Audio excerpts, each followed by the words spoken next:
Welcome to another edition of the Minority Trailblazer Podcast, and I'm your host, Greg E. Hill, the Culture Change Agent. On this show, we interview young, successful minorities in a variety of fields to educate, empower, and inspire our current and future generational leaders. And man, do I got a show for y'all today. The words can't express how excited I am to have this young man on a show. And it's going to be a little different. This is a special edition of the Minority Trailblazer Podcast because I know usually we focus on people that have a couple years of experience under their belt as far as after college and whatnot. But today specifically, we want to hone in on a young guy that I met a couple years ago that has inspired and encouraged me, and he's still in school doing his thing. I mean, young, old alike. If you're a parent, Get this episode to your child. If you are a student, listen up. And if you're a young professional, be encouraged and inspired by this young guy. He's doing it. So I'm about to get into the bio a little bit. And if I mispronounce some of these words in this bio, please do not hold it against me. All right. He's a senior at North Carolina A&T State University, Aggie Pride, hailing from Barnesville, Georgia. He's the current SGA president. This summer, he served as an emerging leader delegate for the U.S.-China Cultural Exchange as part of the White House Initiative on 100,000 Strong. I mean, this 3-week program sponsored by the Congressional Black Caucus Foundation allowed him and 19 other established, well-off undergraduate STEM scholars to travel to Beijing, Hangzhou, and Shanghai, China, represent the United States. I mean, he was most recently selected from a national applicant pool of over 450 people to serve as a 2015 HBCU All-Star as an ambassador for the White House. I mean, crazy. And as an HBCU All-Star, he's going to be able to promote studying abroad and international education. So, okay, how is he going to promote? He's going to promote it on social media? No. Fall 2016, he will be studying engineering at Citron International Institute of Technology. I know that's a long word, but in the internationally acclaimed Thomas Hart University in Bangkok. I mean, it's crazy. And on top of that, this summer he'll be joining Walt Disney's company as a professional intern in Lake Buena Vista, Florida. I mean, crazy. Florida, check. White House, check. A&T SGA president, check. I mean, this guy is on it, man. I think he's probably only like 22 years old. This is crazy. So without further ado, I want to introduce my man, my brother, SGA president, Austin Ogletree, to the Minority Trailblazer Podcast. Welcome to the show. Man, Greg, the introduction. Thanks so much for having me, man. I don't know how to follow it. You good, man. So if you're new to the show, I'm going to break it down to you real quick and then start it up. So in this show, we focus on stories, because at the end of the day, we can go ahead and give you a lot of quotes, a lot of success tips and all this other stuff, but the stories and stuff you're going to remember. So we focus on stories, and we have 3 phases. A, we talk about the past. So who is Austin Ogletree behind? What makes him? Who is he? Where did he come from? We talk about the present right now as far as SGA president, some of the things he's going through and whatnot, and his internships in the summer and traveling abroad, all that good stuff. And then we talk about the future, because I'm a big proponent of planning for the future, and I've seen so many times people in college specifically that take on these leadership positions, and sometimes they don't leverage themselves where they need to be in the future. And I just want to kind of hear his take on it and what he thinks and what his future is going to be. So I'm excited. Of course, I forgot to mention, we got a rapid fire culture change round at the end where we answer 5 questions about books, about knowledge or whatnot. So we can kind of just pick a brain of us. So without further ado, let's get into the show. And if you're familiar with the show, you know I always started off with a quote. So Austin, please give us a quote, give our audience a quote, and give us a story about how you apply that to your everyday life. Yeah, for sure. One quote that I definitely try to assimilate into my daily practices, everything I do, is to don't tell me that the sky is the limit when there are footprints on the moon. And this is a very good quote to me, especially because, all of my life, people around you, especially coming from a small town, can sometimes try to put limitations on you and really try to, deter your success. And not even in the sense that they don't want you to succeed, but they just don't think that from where you come from or what you have can allow you to succeed. But this quote right here inspires me because it allows me to know that no one else can kind of dictate or determine your altitude, your future, where you can go. So I put this quote in the front of my mind every morning when I wake up, and it's just allowed me to open doors and close them right behind me. So I really live this quote each and every day. Oh man, that's powerful, man. That's powerful. So if you could bring us to where you're at, share us a story about specifically when somebody, like pertaining to that quote, when somebody might have said something that they kind of put a limit on your ceiling. Like, tell us a time, bring us there to that moment where you actually had to apply that quote in a situation in your life. Yeah, for sure. I can remember in high school, I was actually doing a project on college research, and basically we had to choose two universities that we were interested in studying in, and this was my AP language course, if I'm not mistaken. Mm-hmm. And I love this course. I learned so much about it, about writing, about rhetoric, just about reading, and just being globally sound. Like this was one of my favorite classes, man. And I can remember that the teacher, I chose Howard and Hampton. Ironically, I didn't choose North Carolina A&T as one of the schools, but I chose Howard and Hampton as the schools that I kind of put up, and it was really cool. I did like the real HU. I had the video going, PowerPoint, pamphlets. Like I was really into this stuff. I was really into finding a good school. I presented the 15-minute, 10-minute presentation with the video, pamphlet, everything, T-shirt. I tore the T-shirt off. I had the other one on. I was really, I was really ready, and I can actually remember as soon as I was done, I'm like, all right, guys, like, well, that's my presentation, the real HU. Any questions? And my professor, she's like the first one. She raises her hand. She's really engaged. She's funny. She's like, I got a question. She said, I noticed some videos that you showed. There were only black people at your school. Like, why do you want to do this? So I'm one of the two black people in the AP class. Mm-hmm. And I'm like, well, I just want this experience. Like, I feel like this is a unique experience you can't get anywhere else. She says, well, I'm going to let you know that my husband, he's an engineer. He does it on a daily basis. And he would not hire you if he knew that your school was all black. Ooh.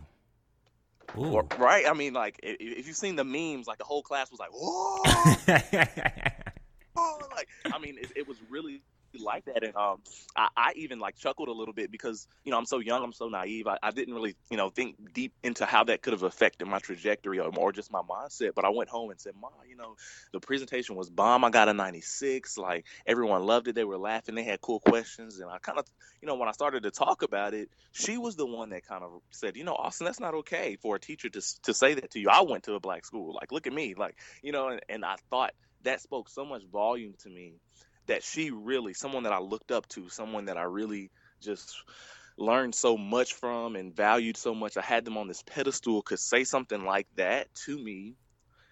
It put me in a new paradigm of what life was going to be like for me as a black male that had aspirations to attend a historically black college. So that moment right there, I can remember it vividly.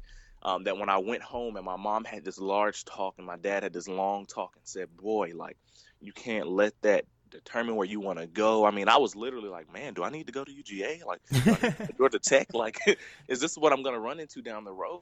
Feel that and just ate it up. And I said, I'm going to make it. And I can't wait to come back and thank her for everything that she did to make me who I am today. Encouraging story, man. So as we transition to our first round where we explain kind of your past and where you come from and who are you, please tell our audience who you are, where you're from, and give us a little bit more information about you, man. Yeah, for sure. So I think Greg said I'm 22 years old. I'm a senior here at A&T, and I'm actually from a small town in Barnesville, Georgia. So when I say small, I really do mean there's one elementary, one middle, one high school, one primary. I say that to say it goes back to my limitations, but my mom, she graduated from Alabama State University, and my father actually has a different route. He graduated from the SEC powerhouse Auburn University, where he actually played football. Wow. And not only was he a full recruit and All-American at the university, but he did went on to play in the NFL as well. So when I tell that part about me, people look at me and they say, hey, like, can he even like play football? Like, can he throw it? Does he, did his dad really play in the NFL? And I say, yes, this is true. And he's also a pastor. So I grew up in a very, very inspirational home. I had the family there. I'm the oldest of three. So I have a younger brother who's 16 and a younger sister who's 10. I love them with all my heart. And I'm really just out here doing it for them. When I was trying to actually pick, what to study, I said, hey, I'm good at math. I'm good at science. Maybe I should study this engineering thing. But it was actually when I took a tour to North Carolina A&T, I couldn't figure out what engineering I wanted to do. So I literally went to McNair Hall. Shout out to Ronald E. McNair, rest in peace. And I went to every single floor: mechanical, engineering, chemical, civil, And then I landed on this place called Industrial and Systems Engineering. And they told me that we're the people engineers. We use people to solve our problems, and we improve systems so that they better benefit the world. And when I heard this quote, this whatever they said, it immediately stuck with me because I really do have a true love for people. And that's why I've chosen industrial engineering. And now that I've been here, I've realized that there's so many opportunities and so many ways that I can leverage my degrees and my networks, and this environment that North Carolina A&T has set up for us to thrive and learn in has just been very conducive to my success and, of course, the success of my peers and those that have come before me. So I'm just blessed and grateful to be here and to have these opportunities that I've had. Got you, man. So to take a step back, I never knew your dad played NFL. Tell the audience a little bit about growing up under the shadow of an all-American legend. Tell us about that kind of pressure and how you kind of got out of his shadow a little bit. Oh yeah, definitely. So I can remember growing up. And like I said, I am from a small town to where the day that he signed to go to the NFL was named Craig Ogletree Day. Wow. So that just puts volume into the small town that I'm from. But I can just remember everywhere I went, school, church, grocery store, anywhere I went, it was always, oh, you Craig's son. Oh, you Craig's son. Oh, Craig's son. And then, that kind of becomes the norm. You kind of just begin to recognize yourself as Austin, Craig's son. And that's kind of just how I can remember growing up. And I think, I say that not to say that a bad thing. It never was a bad thing. I was probably very proud, just as I am today, to be Craig's son and to have a dad as great as my dad. But I can remember one thing about my dad is that he always had some type of lesson, some type of takeaway from everything that we did, anything that we did. First and foremost, we went to church every Sunday, religiously, faithfully. It did not stop. And he actually did not become a pastor until I was in the 5th grade. And I think I can remember a day, and it's very vague because I was so young, but my father walked into the house, and at the time I believe his sister was sick with breast cancer, and he walked into a house, and he just kind of stopped right as soon as he got in the door. He said I know he just came from the hospital with my sister, with my aunt, and my mom kind of walked up to him and just kind of gave him a hug, and my dad just was like, he just broke down crying. I just couldn't understand, like, why is my father crying? Like, he's 6'4", 250. Like, why is this guy, breaking down and crying? And I remember my mom saying, well, someone he loved is really sad, and he wishes that he could do something to help, but there's nothing that he can do right now. Mm-hmm. But what he can do is live his life so that everything that he does is in remembrance of her. Everything that he does is for the good, and that you can't live life short because it's too short. And I remember that so vividly. We weren't even in the house that we were in. I had to be younger than 10 when this happened. And I can remember that he said, Austin, like, whatever you do in life, live it to the fullest. It's, life is so short. And it was from there. But growing up in a home where my dad was an NFL football player, I used to love going to the Auburn games, mm-hmm. sitting on the sidelines. I really felt like the big man on campus. But you said it yourself. I played football for 1 year, I think, in 5th grade. I believe in the second practice, maybe the third, I broke my tailbone, literally cracked my tailbone. So your lower back right there, it was like, okay, welcome to football practice. On your mark, get set, hike. Is that what you say? Then I literally broke my tailbone when I got knocked back on the line. So that was the end of football for me. But growing up, I always played basketball. So I was in basketball from the time I was little, even up until high school. And that was a sport that me and my dad were able to kind of bond through, practice through, talk through. And, when he realized that, athletics weren't my thing, that I was really academic sound, I was really musically inclined, he never steered me away. He supported that. When I was younger, he put me in dance lessons. He put me in music lessons. He put me in acting lessons because that's what he knew that I wanted to do. He took me to summer camp. So he never, ever forced anything on me that wasn't me. And he allowed me to grow into my own person. Man, that's powerful, man. That's powerful. And that kind of sets up my next question then. Because the post of this interview, I know that you've accomplished some great things and you had a great support system growing up with your father, with your parents and everything else. But I want to bring it to ground level so that the students that may be listening out there, or the people that just, they feel what you're saying, and they're going to hear about all the success and how you got there, but they're like, I just can't relate. I didn't grow up with a father that played the NFL. I didn't grow up or have these opportunities in college, or right now I'm in college. I don't have the opportunities you have. I'm not the SGA president, or I don't know how to get there. So can you take us to a time where, I don't like to say failure, but however you like to say it, but a time where it's like things were just going wrong. Things were going wrong, or a time you might say was a failure, and bring us to that story, and then tell us some tools that allowed you to get out of that despair. Because I just want to bring it home, because a lot of times, a lot of people hear interviews and they write stuff off because, like, I can't relate, or he don't know my struggle, or we don't have the same situation. So I just want to bring it home, because at the end of the day, everybody that's went on to achieve great things, they all had points where they just struggled. They just did not get through, and they needed something. And I just want you to share your story, a testimony may have you, of a time where that happened in your life.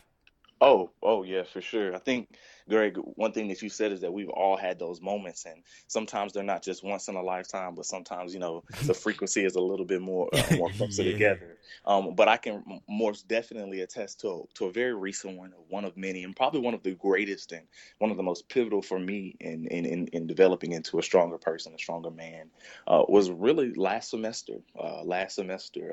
And that might be a little contradicting to say when you just read that list of bio and you saw kind of what happened through the summer and Mm-hmm. throughout the fall. But, you know, I think this is when I had reached my truest capacity. And now I believe it has expanded. But at that time, I was really at a low last semester. I really think I was going through one of the lowest internal depressions of my life.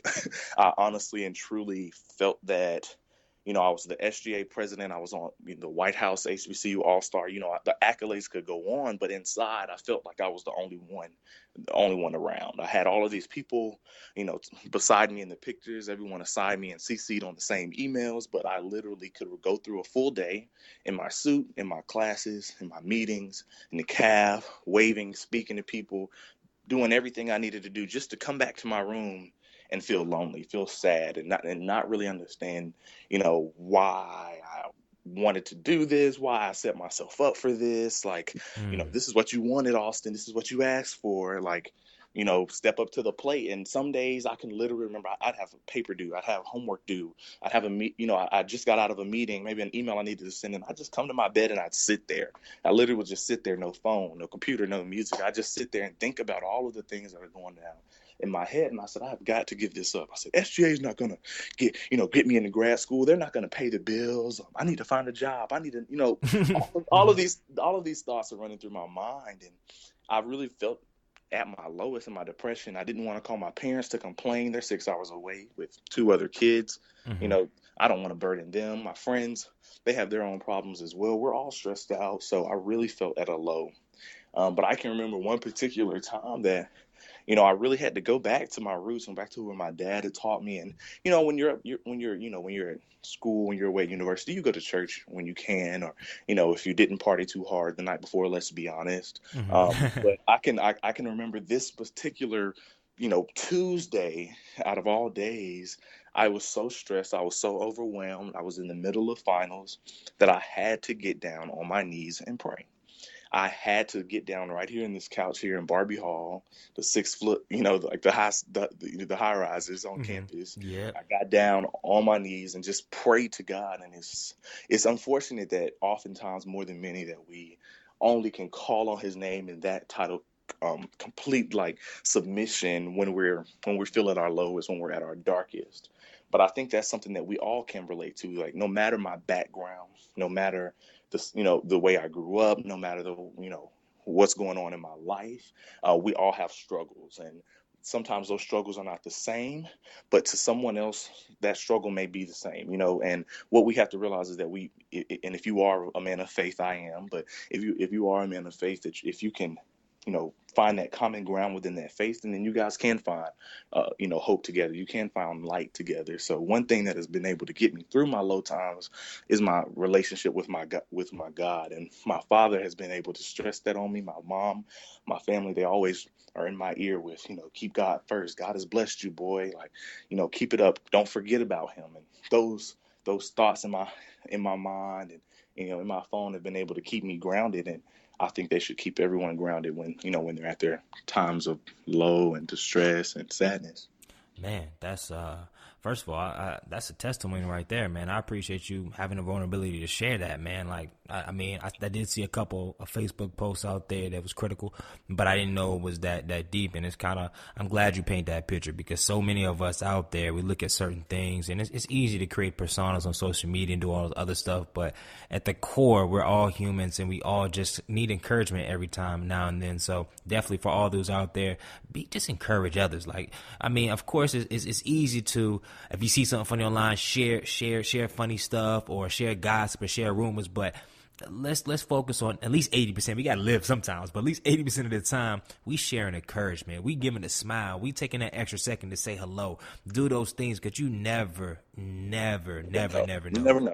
So let's transition. I want to talk about your freshman year at A&T, because I know everybody's typically used to the show. We usually transition to present, but I really want to paint these picture, because there might be some freshmen that's tuning into the podcast. It might be their first podcast of all time, or just in general, old Aggies want to reminisce. How was your freshman year at A&T? And share a couple moments and a couple good things, couple bad, and most importantly, a thing that kind of lets you know that potentially I might be an SGA president one day. Oh yeah, for sure. My freshman year at A&T, I just have to say wild, with capital letters and all in red. Just because that's literally what it was. Yeah, so I can remember when I came and I registered for my classes during orientation. That's the last thing they have you do. And so we got in the car and we're driving back to Georgia. I'm in the back seat. My parents like, "You liked it?" And I'm in the back like, "Yeah, I loved it." Not really, when I didn't mean that at all. So I told myself that when I actually came on campus as a freshman, that I was going to give it my all. Like, I was going to try my hardest to like it. I was going to be out there. I was going to join this club and do this. And if I still didn't like it, then I would think about transferring. But I really, really had to give it a shot. That was just in my character. I couldn't give up so easily. Just because I was scared. I hadn't given it a shot. So I came and I said, okay, well, let's go all out. I ran for class president, freshman class president, did the whole election, bought the candy, knocked on doors, the speeches, all of the whole nine. And I was elected, but I was elected. And I think that was the greatest process for me, because I was able to meet so many people while I was campaigning, and just, "Hi, I'm Austin. What's your name? Where are you from? What are you studying? What are you about to do?" And I think through that process is when I was really able to understand what Aggie pride was. It got to the point where while I'm campaigning, I'm walking around, I'm starting to see people again. They're like, "Oh, there's Austin. Vote for Austin. There goes Austin." And I'm like, wow, like, these people are, they're supporting me. They believe in me. And I can't let them down if I'm elected. So that freshman year was crazy, just jumping right in. And when you get into the student government and you're just a freshman, you're the new guy. They've been together since the spring, so you're just kind of like filling everything out.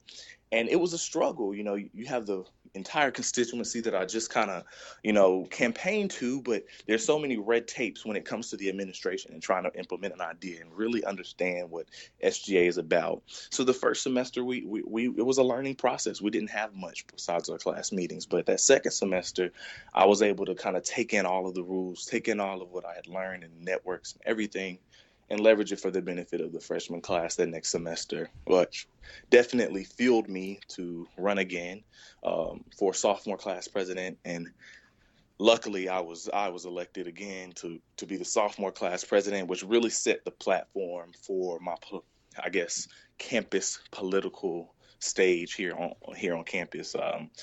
Sophomore year was just an excellent time for me to flourish and show my leadership capabilities. But that freshman year set the tone, and I had so much fun. Much fun. So what would you say to all the freshmen out there? Like, what is one tip you would give to all the freshmen out there? I think the number one thing that you have to do as a freshman when you come to college is be open-minded. And it sounds so cliche and so simple, but open-mindedness will carry you further than you ever thought, not just in college, but in any type of position, experience, opportunity that you're ever faced with, particularly for freshmen, because they're in a new environment, they're in a new stage of life, a stage of life that is only 4 to quote unquote 6 years. For me. 4 to 6 years, of their life, and they'll never get it back. So when you think about that, you think about how you want to invest these 4 to 6 years wisely. You want to optimize the benefits, the experiences, the fun, all of that. So when you come in, if you said you didn't like sushi when you came to college, try eating sushi a little bit. Try going to that sushi restaurant. Try some new restaurants. Try some new places, things that you've never done before. People are coming from all over the world, all over the globe, all over the nation, and you really, really don't want to miss out on anything. So if you can come to college with an open mind, trying new foods, going new places, meeting new people, joining organizations that you thought you'd never be a part of, accepting leadership roles, that is all a part of stepping outside of your comfort zone and keeping an open mind. I think that's really what allowed me to keep going. If I had came after that orientation and said I hated it and came back to school and acted like I hated it and just looked for somewhere else to transfer without giving it a shot, I would have missed out on all of this good stuff over here in Greensboro. So I'm just glad that I was able to keep an open mind, and I would just implore each and every listener today to do the same.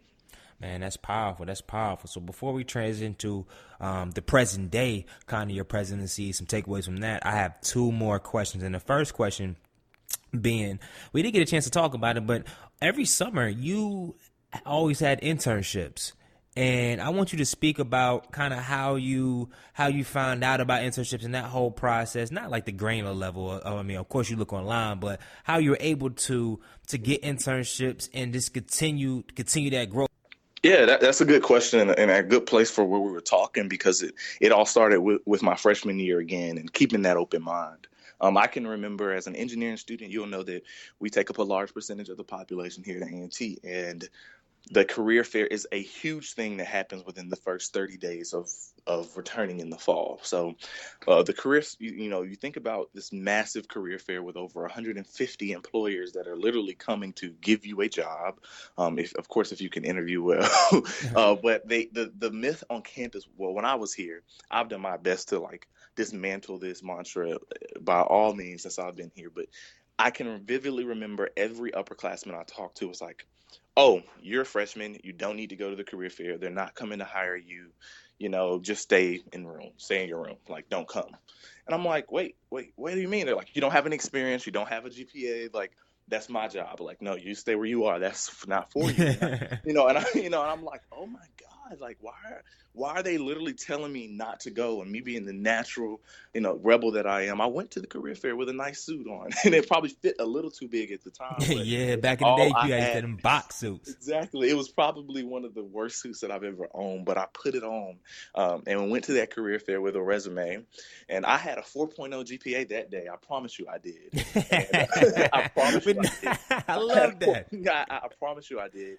And I had McDonald's sounded like the best job in the world. Uh-huh. I went in there with my 25 resumes, and I walked around. And everyone's like, oh, I get the whole, oh, you don't have any experience. Oh, okay. Oh, thanks. But there were a couple companies that actually bought it. They were like, hey, like, we want to give you an interview. Like, you seem cool. And I'm like, really? Really? So when I left, I walked out with an interview, one with John Deere and one with the pharmaceutical company Abbott Laboratories. And I was just blown away. I'm like, Mama, I got a job. Like, I got an interview tomorrow, 2 of them, like, for real. And she's so like, oh, that's so exciting. That's so great.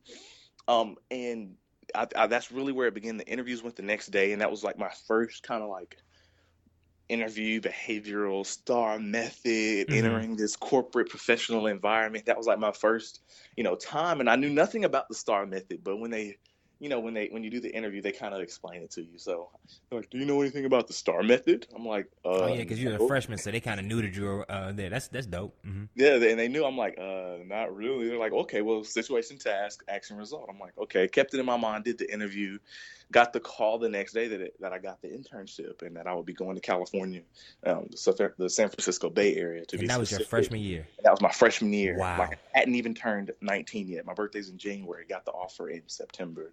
And I had only been at A&T for 30 days. Wow. So, I mean, I just think that's crazy because, even when I got out there to the internship, I'm this 19-year-old kid pulling out of the San Francisco airport in a rental car headed to my condo that's paid for by a company. And I don't have any type of intern experience, only 1 year of bachelor coursework under my belt, and someone still took a chance on me because I took a chance on the career fair or kept that open mind. So after that, I was invited back for a second summer with the company in a different division in a different location, in a global role, which is even better. So I came back and I was with their larger, their nutrition or the consumer products, and that was with Abbott Nutrition. So the first summer I was in San Francisco with the Abbott Vascular and their medical device manufacturing division. And then this following summer, I was in the Abbott Nutrition division. So they make Similac, Pediasure, Pedialyte. So they were manufacturing that. In between those 2 summers, I was actually hired year-round through Abbott as a campus ambassador. So after that first internship, I was able to promote for working on Abbott at North Carolina A&T. So I was at the career fair. I was hosting informational sessions. And it was a great opportunity because that kind of set a stage for me to get to know students as well, which is something that I always knew that I wanted to do, because I always knew that I also wanted to be SGA president. So any type of opportunity I could engage with students is what I was looking for. Man, that's fantastic, man. That's crazy. That's crazy, and it sets the tone because I want to extract some points from that to maybe our older audience. They're like, "Oh man, cool story, bro."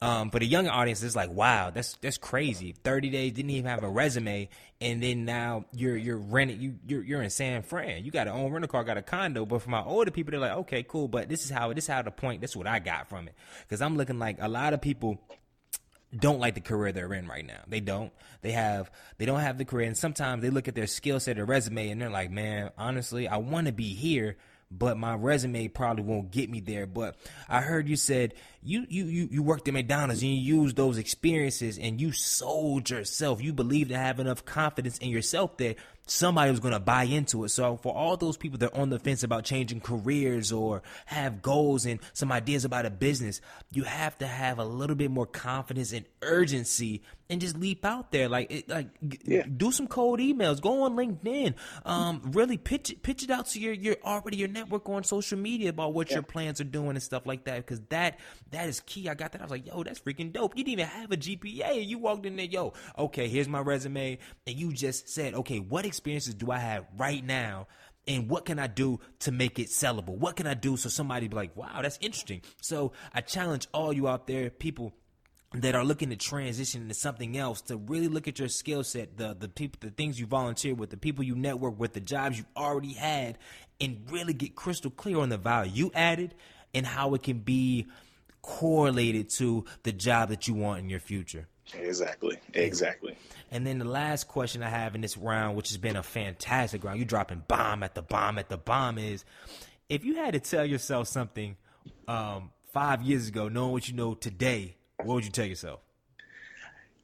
If I had to tell myself something 5 years ago, oh man, if I could go back, you know what I'd say?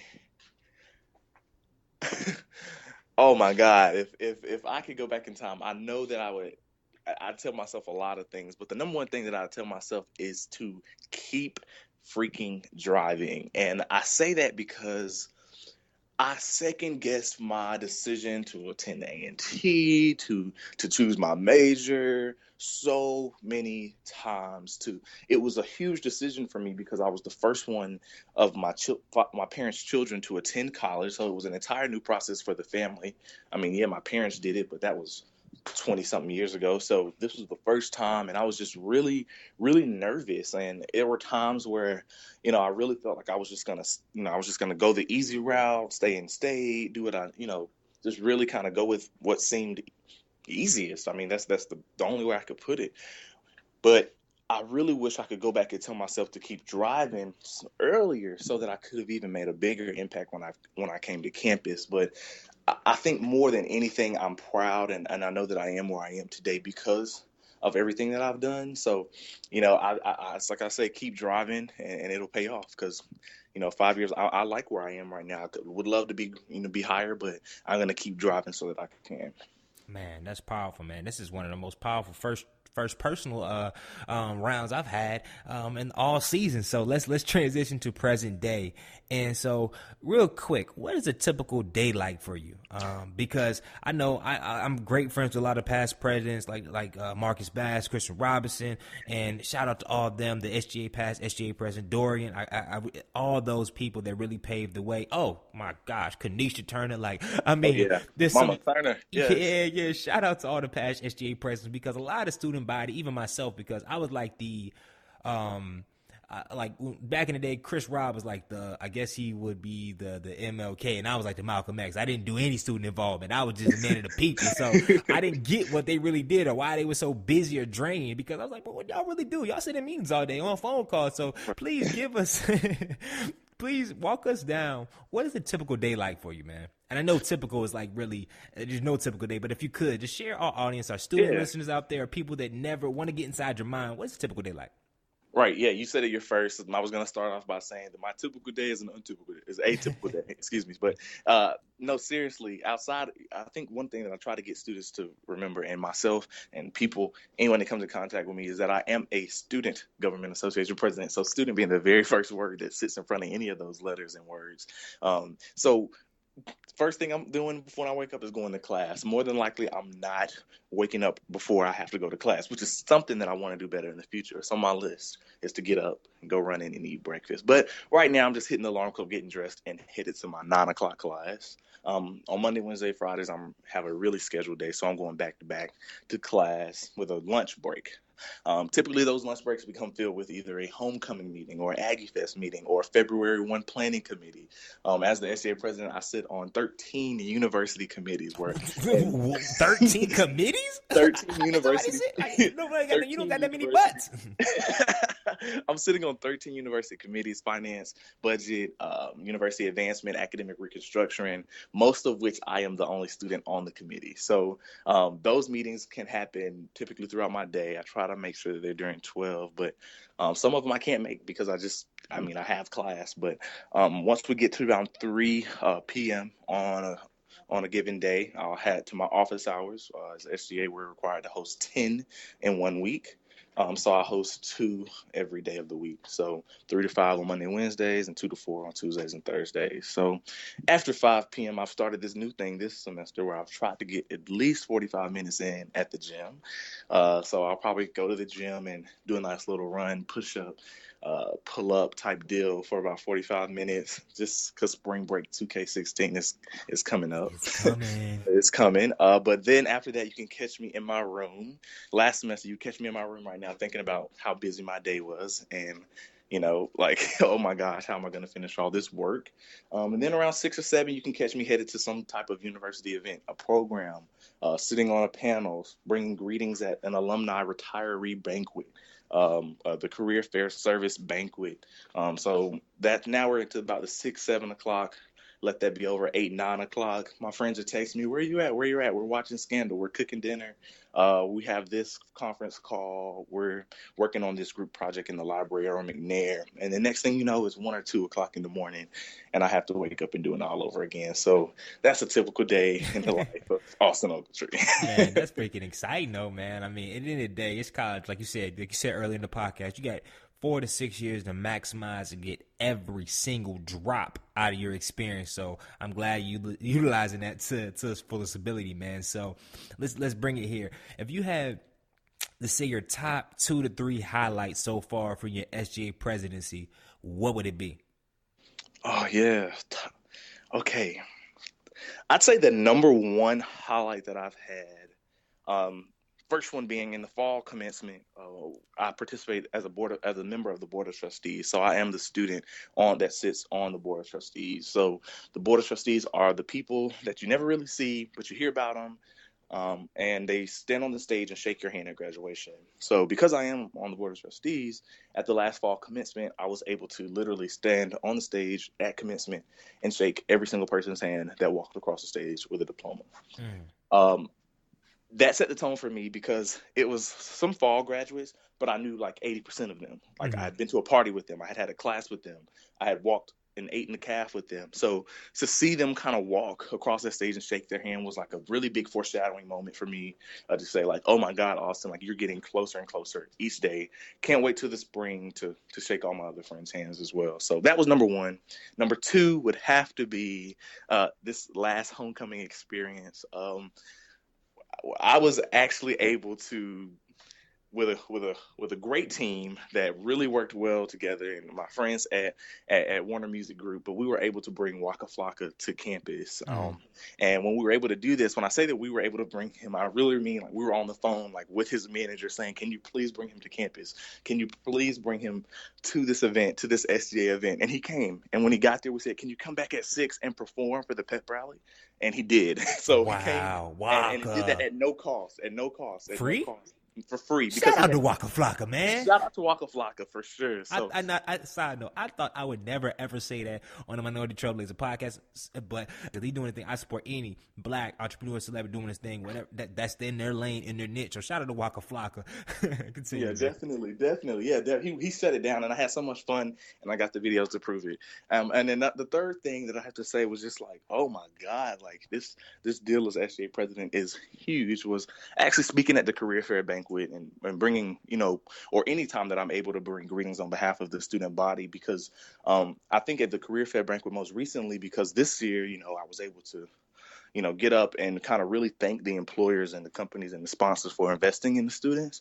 But it was special to me because this time the recruiters from Abbott, or the company that gave me my first shot, were in the building. My recruiters from when I was doing my co-op with Johnson & Johnson, they were in the building as well. And recruiters that I had interviewed with and met before were all in the building, and they were able to come up to me afterwards. And the recruiters from Abbott my freshman year literally were crying after the thing, like, oh my God, like, I remember you, like, don't forget about us, like, please come back. Like, so like, it was really deep. cool. Exactly. It was just cool to allow them to see how they're, them believing in me. Yeah, their investment. Yeah, their investment in me really, really, really attributed to me standing on that stage and delivering a powerful message that day. So those are 3 moments that I just, and there's so many, but those are just 3.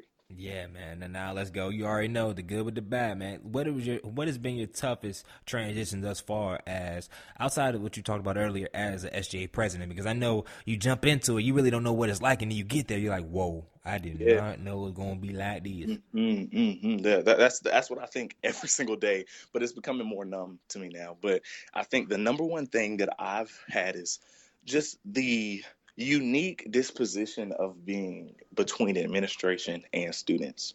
Being that liaison comes with a lot of responsibility, a lot of character, a lot of discernment, and you really have to be sound in who you are so that it does not take over you.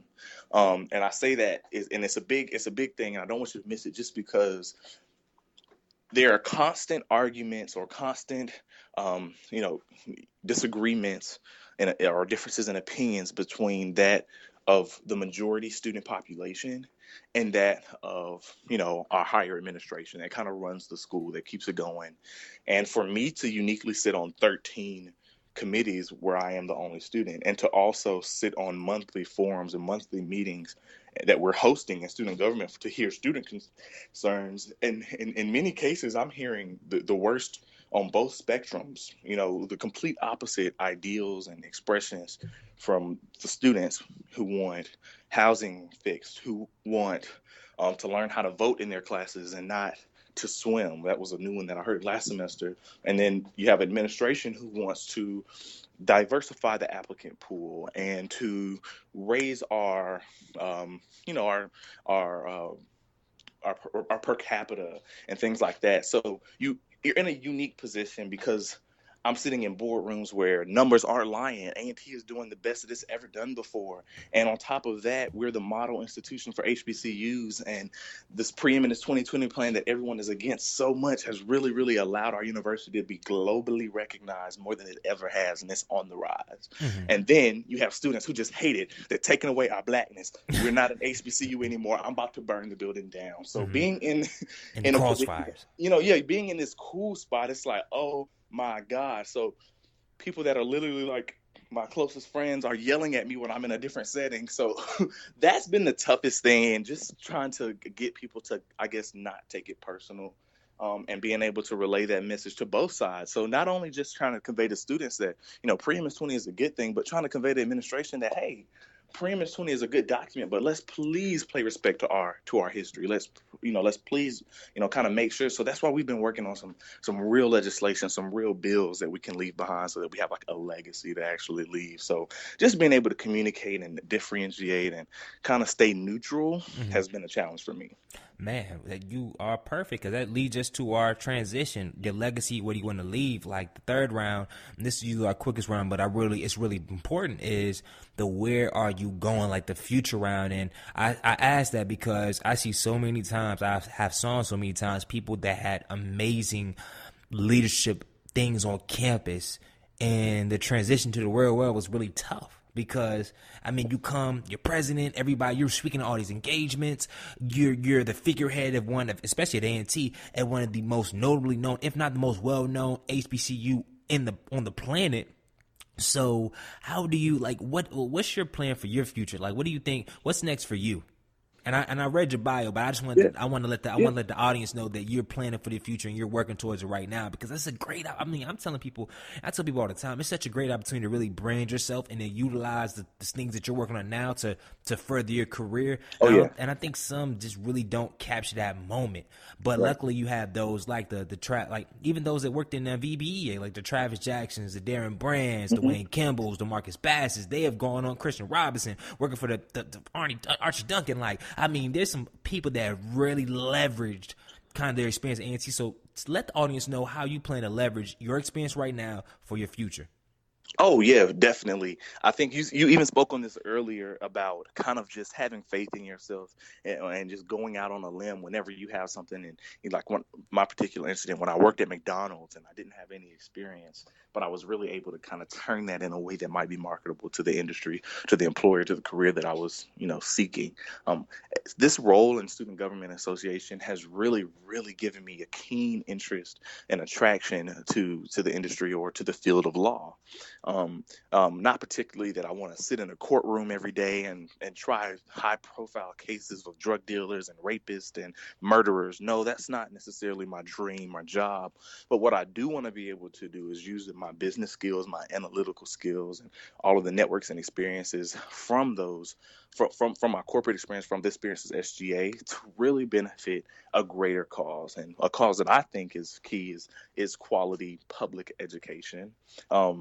And this sounds so off the wall because all of my experiences in manufacturing and operations and project management, but because I have experience in those fields, I recognize the skill set of time management, of organization, of relationship management, of all of those things that will be applicable to a public sector such as education, and particularly with the public education and higher education crisis that we're facing in the States right now. I've picked up an interest in law and say all that to say. So I've also just loved business, and I've just really loved just being able to use math and science and people to bring to for profit. I mean, let's be honest, for profit. And I've noticed that I don't want to always work for the company that's producing Coca-Cola cans or that's doing something like that. But I want to work for a company or industry or organization that's going to be using the product that they, is service that that's what they're producing. So I want to get my JD MBA, just a joint degree. It'll take about 3 to 4 years. I'll have to get admitted into law school and business school. And I actually recently this semester just picked up a minor in philosophy. So all of this has come within the past 6 months. That semester, that depression I was talking to last semester, it's just because I came to a realization that there's more to the world than a supply chain or logistics. But there are people out there starving. There's people out there dying. There are people out there stuck in communities who weren't afforded opportunities like me, whose environment predicted that they could not make it, and to be the number one country in the world, U.S., which actually we're not. I think we need to change that. So there's a lot of reform in American education that I want to be a part of, and I feel like a law degree will really enable me to understand the legal implications and just compliance and everything as well when I'm trying to implement my own nonprofit, or when I'm trying to work for the Department of Education or the Department of State, and or really bring something home, or to my people, or to people just like me, normal people, just regular people. Everybody got to live. So Man, I want to be a part of that. that's exciting, man. That's encouraging to hear, man. I know, like you have done before, you'll put all that to action and make it happen, man. So to kind of wrap up the where you're going in the future round, and luckily these interviews, especially like I know how Wayne came, he was our first person on the Minority Trailblazer podcast. It's so good interviewing SGA presidents because they already know, they just tie everything on a knot. I don't even got to talk really. So I love it, man. So the last question: when your term is through as SGA president of North Carolina Agricultural and Technical State University, what legacy do you want to leave behind? I think that the legacy that we want to leave, that I want to leave behind personally, is the legacy of inspiration. And I say that in, you don't have to like me, you don't have to love me, you don't have to be my best friend, but because I was in your life, or because I was SGA president, I want the constituency, the students, or anyone who ever got a glimpse of anything that I was to do, to be inspired and to know that, man, like, I definitely saw him on Lotus on Saturday night, but he was totally killing it on the stage the next morning at graduation. So to know that anything is possible, you don't have to compromise your character, your interest, your likes. You don't have to compromise those things to be successful. I think what I want to do is so students to be inspired to know that it's a game. Everything in life, there's a game. There's a way to do it. And you don't have to hurt anybody to win the game. You don't have to cheat in order to win a game. There's a right way to win every single game. But it's finding out what your strengths are, what your weaknesses are, and really using those to inspire others and make a change in the world. And that's just the legacy I want to leave behind. Boom. Mic dropped on that question. Oh, man, no. Mic dropped on that question, man. So we're going to go to our last round, our most exciting round, our culture change rapid fire round, where I ask a series of 5 questions, and you just give me your rapid fire responses. You ready, man? Oh, man, I'm ready. Oh, gosh. What is the best piece of advice that you've ever received? Oh, man, the best piece of advice the best piece of advice that I've ever received has to be to never let anyone determine your future. Boom, boom, boom. What is one of your personal habits that you can personally attribute to your success? One of my personal habits that I can attribute to my success is my my emotional intelligence. And that's just my ability to understand people's emotions and act beneath those and within those, and really be able to, get what I need with, respecting how you feeling. What is your favorite book and why? My favorite book is To Kill a Mockingbird, because it showed me in that AP language course the world that I would be going up against as well, and just how people can think about, even when you're doing the right thing, some people will still be against you, but you have to stay steadfast on your character, your integrity, your beliefs, for that's what people will remember you by. Oh man, To Kill a Mockingbird. I honestly, I'll be real with you. I have never read that. I know all those people out there listening, like, yo, did you go to high school? Are you a human? Yeah, I never read that, but that's either here or there. I'm gonna get it though. Definitely, and it's on Netflix if you're feeling lazy one day. If you're feeling lazy one day, it's on Netflix. What inspires you the most and keeps you motivated? There is opportunity out there that has not been unlocked, and let loose to the public. And until that day that it is unleashed, where everybody can literally say, I'm going to go to college, I'm going to get this, and my circumstance is not going to dictate that. When I can unlock that, or drop that ball, or hit that pinata, that's exactly when. Ooh, that's an exclusive. I ain't never heard that. Like, I ain't gonna lie, I'm gonna have to rip that for one of my speeches. I'm at the end, I'm gonna be like, and my last thing. A lot of people ask me what keeps me inspired and keeps me motivated, and I love that. You hit it with it. And I'm gonna have a bat too on the stage. I'm like, I'm gonna take this bat, and imagine that being a PI, and I'm just gonna boom, and everybody's gonna be like, I'm gonna see tears, like, yo, I like that, thank you. And then you're gonna get a check in the mail for 20, or a letter in the mail for $20, asking, say, hey, I need my cut. But if you were the president of the United States, what is the first thing you would do? Had to drop a little bomb on it real quick. Yeah, that was crazy. I That's know. a crazy, that's a crazy question. Crazy question. If I was the president of the United States, the first thing I'm gonna do, oh my gosh, there's so many things. I think the first thing that I would have to do is I give a little state of campus, set it up real nice with the red carpet, the little presidential seal.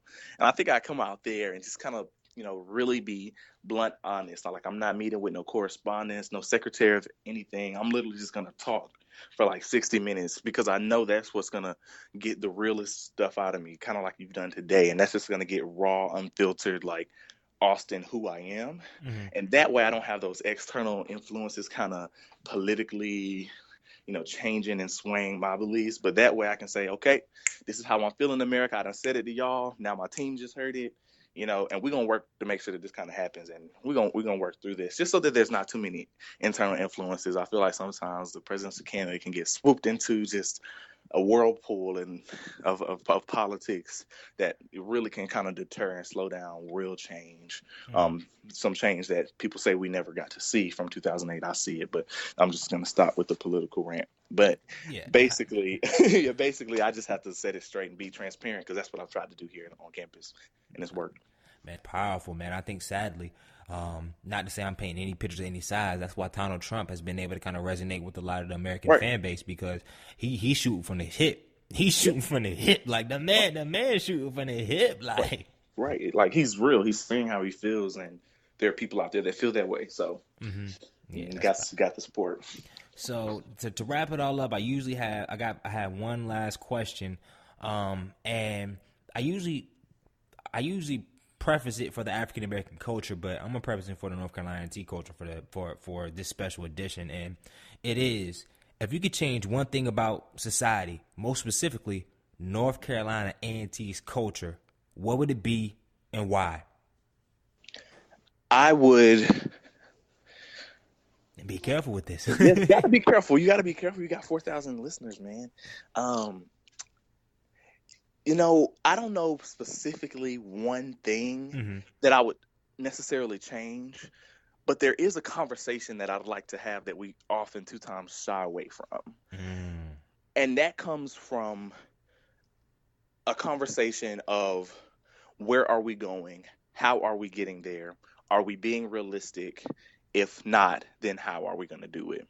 So when I say that, I say a lot of people, they have these big dreams. I mean, literally, that used to be my middle name on Facebook, Austin Dream Big Ogletree. Like, literally, like we have these big dreams and we have these big goals. And I heard a commencement speech by Shonda Rhimes, writer of Scandal, How to Get Away with Murder, Grey's Anatomy, Dartmouth College graduate. She said, like, all my life, people have been telling me to dream big and you can do anything you want to do. And I feel like A&T has prepared us to do just such. But what happens when dreamers don't do? If you don't do, you're just a dreamer, lost in a daze. But until you begin to do and actually put the legwork behind it, you're able to stop pointing fingers of why you can't do anything, what needs to change. If you could really internalize all of that energy into, I'm going to be great, I'm going to achieve my goals, and what I do is going to help the world. That's a conversation that I'd like to start and really, really, really get going on our campus.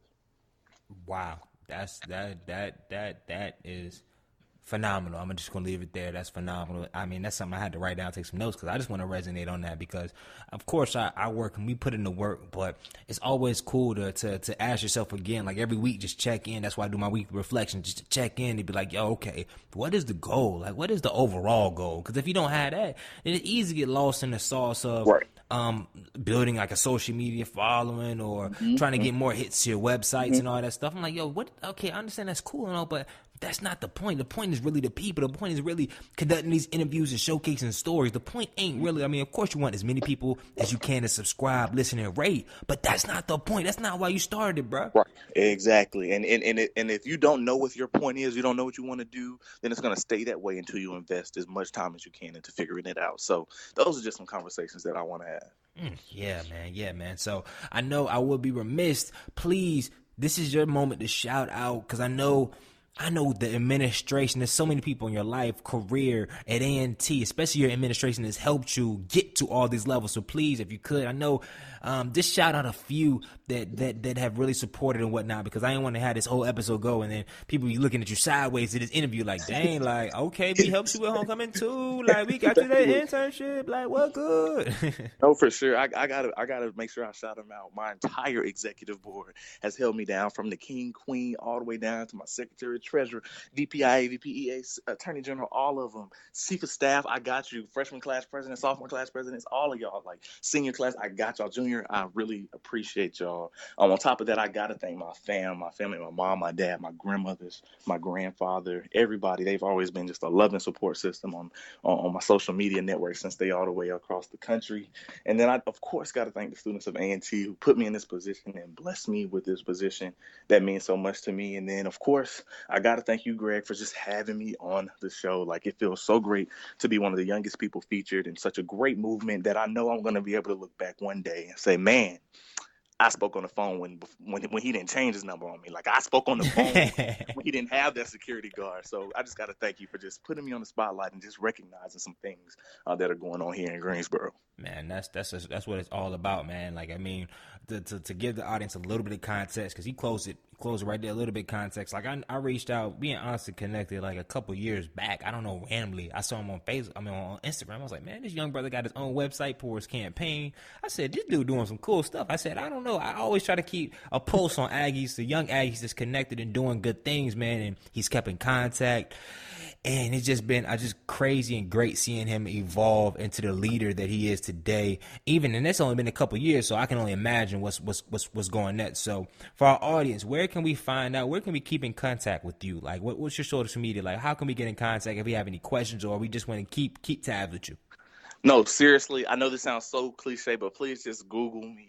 Really, my website will come up right there. I don't really have my personal one. I'm not on my Greg Hill status, but if you go to linkedin.com/Austin Ogletree, you can find me there. Look at my professional life. Search me on Facebook with the same, Instagram with the same, Twitter with the same.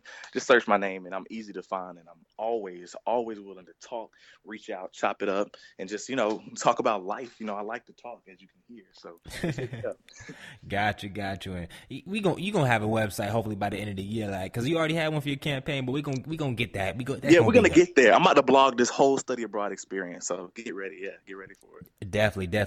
So thank you everyone for tuning in. If you're still tuned in, please make sure you subscribe to the podcast and rate the podcast 5-star. I suggest you just give it a 5-star, but please rate the podcast and share with a friend or somebody just one person, so we continue to pass this message and to really share positivity, not only with just in the confines of Black culture, but in the culture in general. So, like I said, thank you, Austin. I mean, from Minority Trailblazer Nation, from anybody that's listening to the show, thank you. I say that from the bottom of my heart for giving us this time for you to be on the show. Yeah, no, thank you for having me once again, Greg. It's all you. And like I said, and everybody knows at the end, I always say this, I need you to do one thing only, and that is continue to change the culture. Good night.